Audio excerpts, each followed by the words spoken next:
well. It is well. And thank you, Tamara, for that. And welcome to this morning. You know, it's kind of fun to watch how many different obstructions might be thrown into our path, and yet we notice them, we look at them, see what's going on, but what's going on right now is not the truth of the entire picture. That's not the truth, it's just what's happening right now. And so I think about both today and last Sunday, and I'm looking with a little more retrospectiveness to it, a little distance, about how even last week when Melinda was guest speaker, we had fun with the tech making its little glitches known. And then Melinda, she said at the beginning of her talk how she thought, well, I don't have any sound problems, but she had the wrong week she prepared. So we all had little wrongness. But as Tamara said, first of all, why would we expect perfection? That's kind of funny, because things are going to unfold the way they unfold. And who says it's a mistake? That's the question. Because if last week Melinda so-called made a mistake and so-called was supposed to talk about the wrong subject, her topic last week was the topic for this week. So her topic last week was listening beyond the noise of the world. And she was the perfect one to deliver that message, because she brought to us some very close truths about how she was affected by the news and the threats and the way that the world is moving around social media and how she felt about it. That was the woman to bring you the message, because I was like, what? Was there a problem? What happened on Tuesday? I'm over there at the CSL convention, hands high, and I'm like, ooh, feeling so good. She was the perfect one to point out stuff. Now this week, I get to give you the vulnerability talk. And the way that this works perfectly is this. At the CSL convention, I was so vulnerable, and so were other people. And I have lots of little stories, and we'll see how far I can get through to tell you about how this talk topic needed a week to gestate inside me, because I had just landed the day before Sunday last week. I wouldn't have been able to give you this perspective of what happened and what it means for us individually, as a movement, and as we move into the future. I wouldn't even have seen it, because I needed a week to bake it in my little oven of the brain. And so it's all perfect. It's all perfect. And in the moment we thought, oh no, what can go? Things are wrong. No, they're not wrong. It's just we don't have enough perspective yet. So this is definitely still continuing. The lesson continues to teach even now. So what I want to tell you about vulnerability is this first thing. It says here on my notes, I love to go by my notes and then riff. I could get through 2 bullet points and then I'm gone. And that's the way Spirit wants it to be. No matter what I write down as I prepare for you, I'll add this and that lesson and that thing. And oh my God, guys. And then Spirit says, how about this instead? In the moment, it's fine. Because here's the first bullet. We could at least get through the first one. What aspects, this is the contemplative question, what aspects of myself am I still hiding? And what might be revealed if I offer them humbly to love? What aspects of myself am I still hiding? And what might be revealed? And it doesn't even say what might be revealed to me. It's what might be revealed through me to others so they can see themselves. So that's where I'll start about this path of vulnerability. Because if we think about vulnerability, a lot of times what comes to our mind are defenseless children, maybe in war-torn zones that might have no choice. They didn't choose to be born into bombs dropping. But one thing that studies have shown, even in the Gaza Strip right now, UNICEF has found that the children are so resilient, where we adults look at them and say, you should probably be holding on to a little bit of, the kids are so resilient, so willing to step into their next stage of possibilities. They don't hold on real long to spite and vengeance. That's an adult thing, and we learn that. So let's start there. Vulnerability doesn't have to be defenseless and I'll never bounce back. Vulnerability could be, well, I mean, I'm open to asking questions, and I guess I can be defenseless because that might mean that I have curiosity. If you say something to me that I don't agree with, instead of defending my position, maybe I can drop the defenses and just be curious about where you're coming from. Vulnerability might mean not hiding parts of ourselves, not hiding parts of who we are, not being terrified of making a mistake. Who expects perfection from us except us? That's the good question, right? So we start there.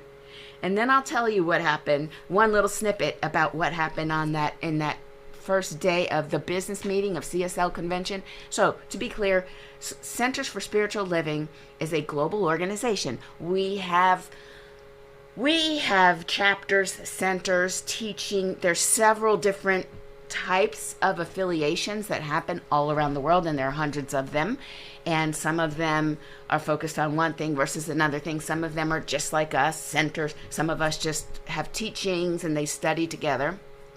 But one thing is true, that they're all over the world. They speak a bunch of different languages, and it's not just CSL Leesburg or CSL the United States. So that's the first thing. And the second thing is that, as you know, I am who I am. I'm that woman who teaches a lot of tech to people. I write a lot of code. I do a lot of apps. I do a lot of things when it comes to tech. But I'm also deeply, deeply spiritually curious. And I'm enthralled by all things invisible and higher than what we can see.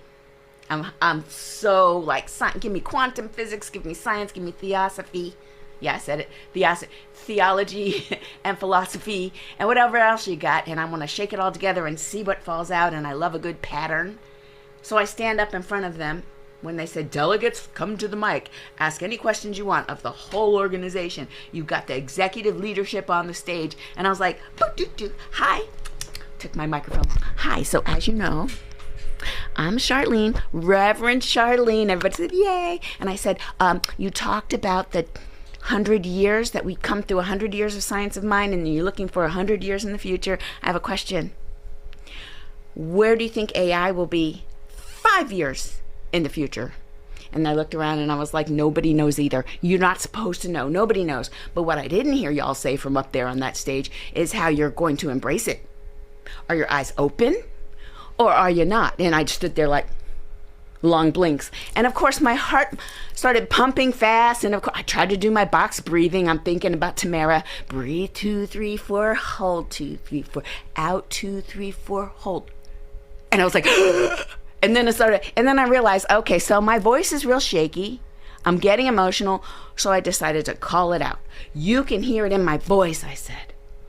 I am so passionate about this topic, and I created the solutions I need because I saw you guys gave all the money out to all the other people for your evergreen scholarships, and now that I see where it went, y'all played the beautiful videos, I see where it went, and I realize why it went there. I agree, and I just built it myself. I just built these AI tools that I was asking you to sponsor. I just need to know, where are you going with these tools? And they were like, well, each one of them said they use AI individually, but nobody said that they had a vision about how to use it as a group. And then the guy on the executive dude said, oh, I saw your proposals. We want to partner with you. I was just like, well, whatever. I mean, words to me are like, whatever, right? But let me tell you what happened. After sitting down after that, because it was vulnerable, it was a moment, and I didn't know which way it could go. Spiritual centers, just like schools, are terrified of AI. Teachers, just like ministers, just like leaders who have decades or centuries of control, they don't know. They don't like AI.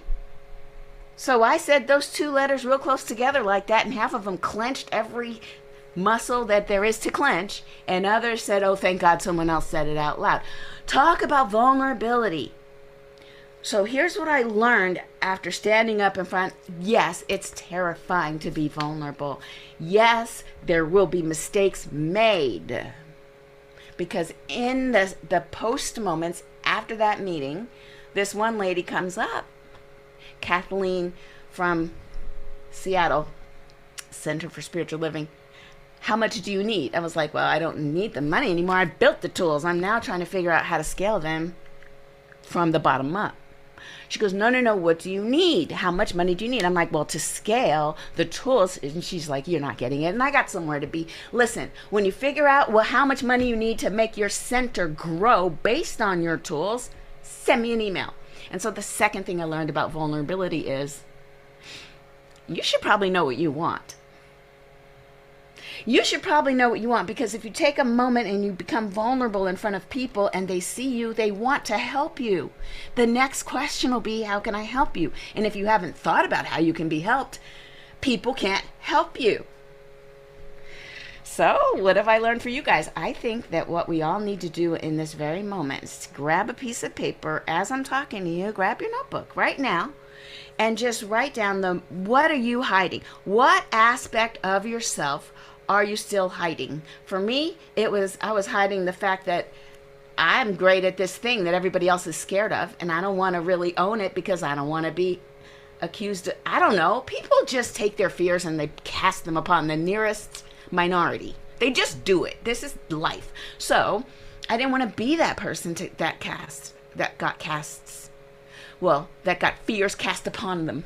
I wanted to be the one that has the answers. And then I immediately didn't want to be the one that has the answers. Because let me tell you about the person that thinks they know everything. You will become the scapegoat for every answer you gave that didn't go well. First of all, you have a lot of extra work. And is this paid work? And even if it's paid work, is there enough money in the world to take your freedom and your joy? There isn't. So first of all, you don't want to be the one that knows everything. But you do want to be the one who knows what questions to ask and how to help people figure out what they want. How to help people figure out what questions to ask. Never giving answers, only helping people find their questions. So that's what I want you to write down. I want you to ask yourself, what are you still hiding? And is it true? For me, I was hiding the fact that I'm great at this thing, and I was afraid that if people become aware that I'm great at this thing, then they're going to want me to do these things, and I was afraid people would ask me to do things. I have the ability to say no. Just because I'm coming out as the girl that knows these things, these AI tools, or whatever little niche, you have another niche. There's something you're hiding, something you know, something you are, something that's great about you. But maybe you've been told that it's not good enough, it's not time yet, you might need to wait, it's not your turn, you're not whatever. What is that thing you're hiding? And again, are you hiding it from fear of success? What if you're good at it? Then people are going to need you. Then you're going to have, is it true? No. It's not true that you're going to, unless you have the personality that loves for people to need you. I don't think that's true. I think it's a way for us to stay small. Let's not go after our goals, because then people might find out that we're good, and then we'll never have a moment to ourselves. You'll have moments to yourself if you require it. So that's it. What are we still hiding?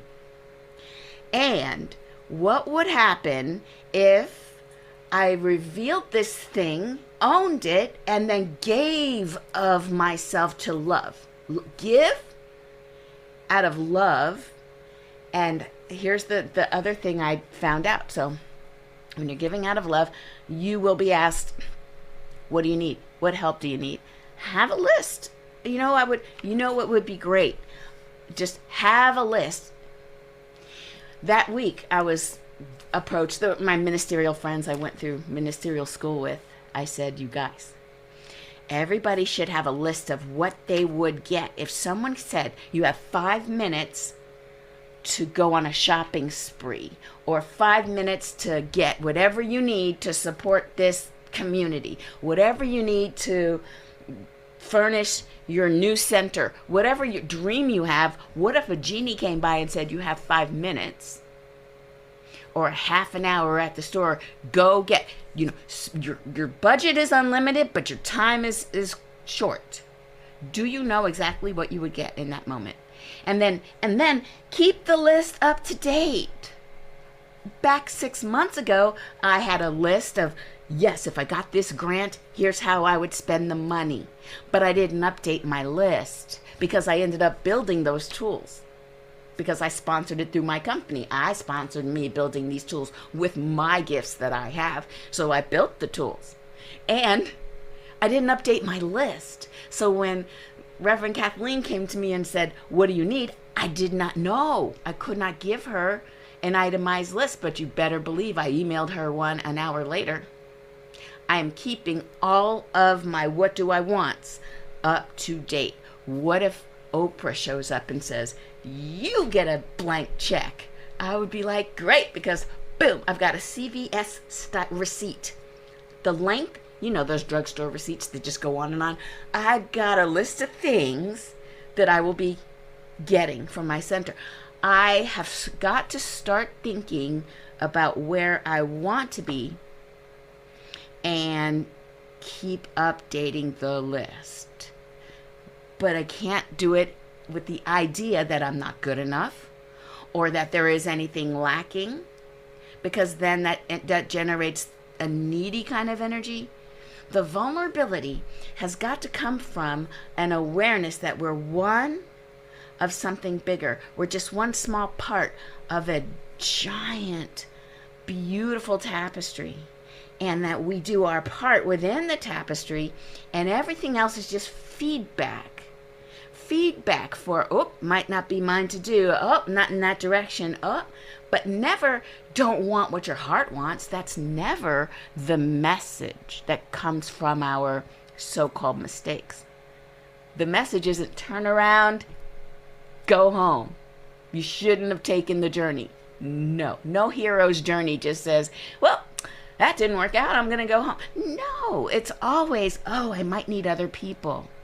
I might need other people to see that I too am human. I too have feelings. I too am vulnerable in ways that might not be easy for me to share. But something magical happens when we can come out of our idea of ourselves, whatever we put on externally, and we're just like, oh, well, the truth is, it's not always easy. I've got to overcome these things. And then you'll find other people also can relate. They also can relate. And then they're happy that you said something. The other piece of vulnerability, there was a lady there. I won't mention any names because I didn't get her permission to talk about her, but I'll just say in general, there was a woman there that I used to go to ministerial school with, and she looked completely different, so I didn't recognize her. And her name tag, maybe it was flipped. I didn't know that's who that was.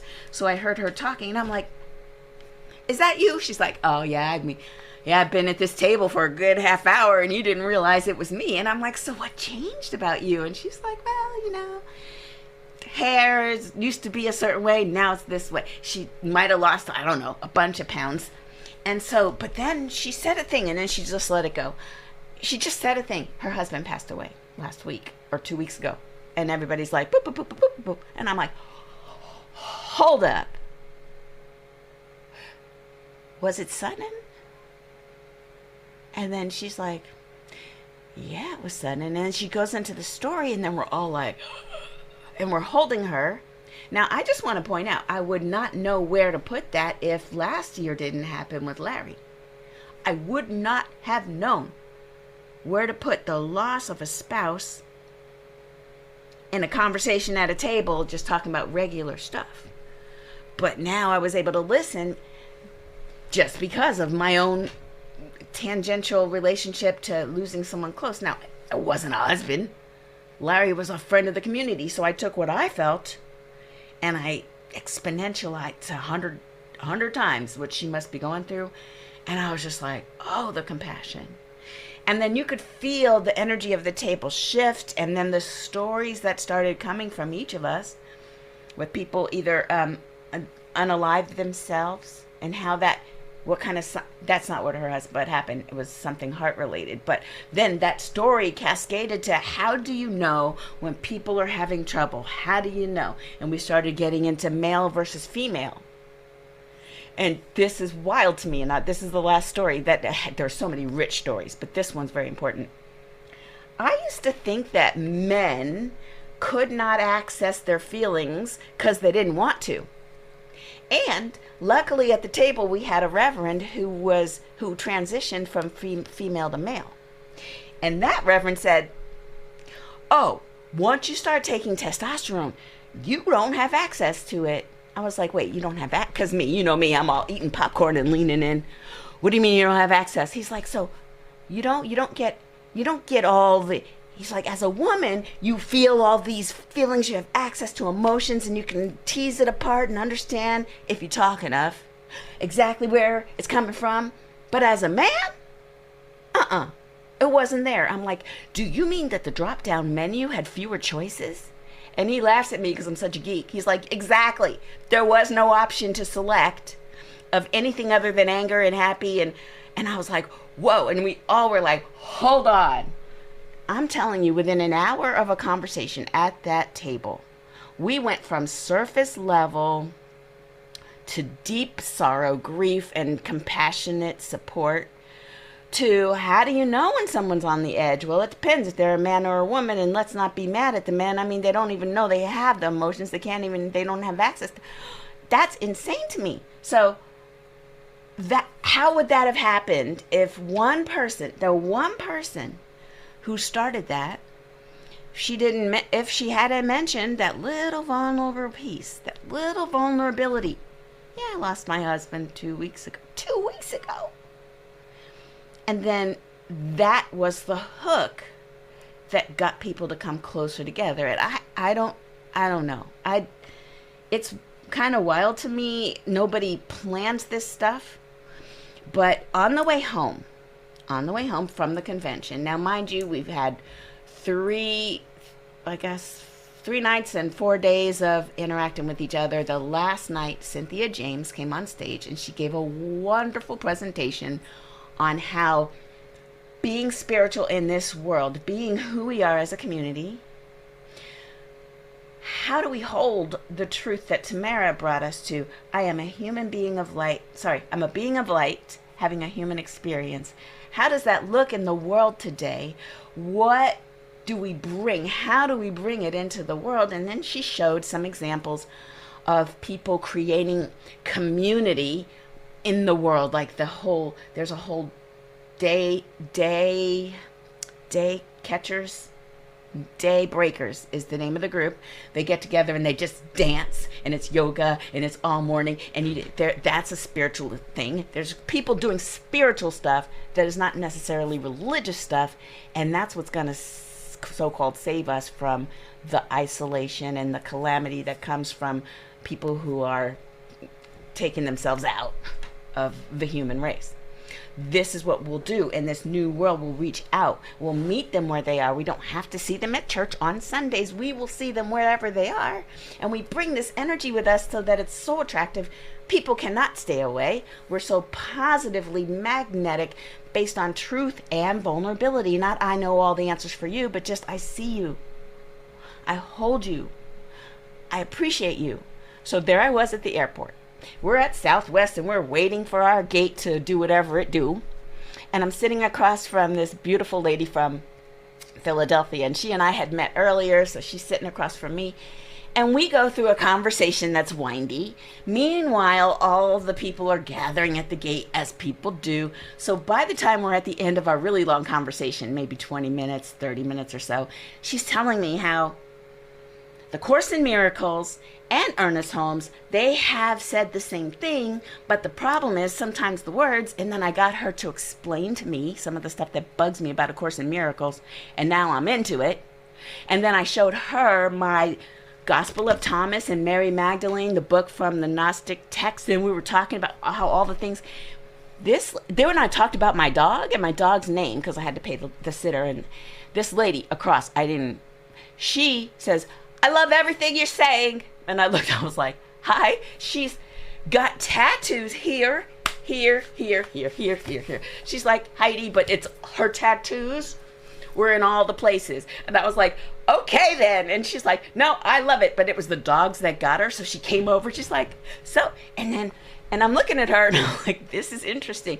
And I look at my friend and she's into it too. Like, we're all engaging this new lady that came over who wasn't part of she wasn't even part of our center.